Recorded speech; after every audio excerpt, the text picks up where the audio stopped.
Pour moi, c'est important que chacun fasse ce qu'il peut pour aider à reconstruire l'Arménie. Et moi, mes compétences peuvent servir concrètement ici. Et avec un grand plaisir, je viens chaque année.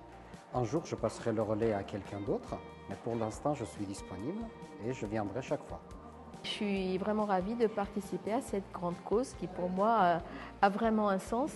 En particulier cette année, apparemment, c'est pour le canal dans le Sunic. Et du coup, tout ça, un vrai projet. Alors, on tombe sur des répondeurs.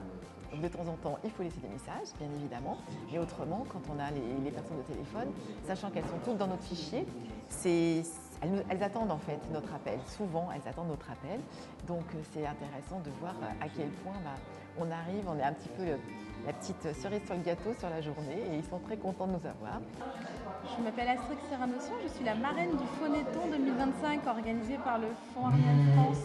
Ce qui m'a beaucoup frappé, c'est le fait d'être tous ensemble dans une salle, de partager des déceptions et puis aussi des joies, de se soutenir, d'être en fait tous ensemble réunis autour d'un même projet.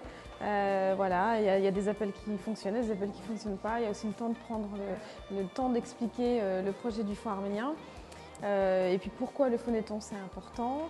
Puis il y a des moments où on discute, il y a des moments de café, il y a des moments, Puis aussi il y a des moments très émouvants où il y a eu une réunion de tous les centres nationaux par visio, on s'est parlé, c'est de se soutenir les coudes. C'est un très haut moment d'humanité, je trouve, où tout le monde est réuni ensemble pour partager un même projet.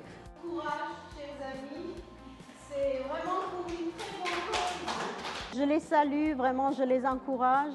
C'est vraiment un travail noble qu'ils font, bien sûr. C'est consacrer le temps, leur énergie. Et ce n'est pas facile, il faut savoir, ce n'est pas facile de rester sur téléphone pendant toute la journée, d'appeler, de convaincre, de dire, de raconter, etc. C'est une atmosphère vraiment solidaire, à la fois festive, pourquoi pas.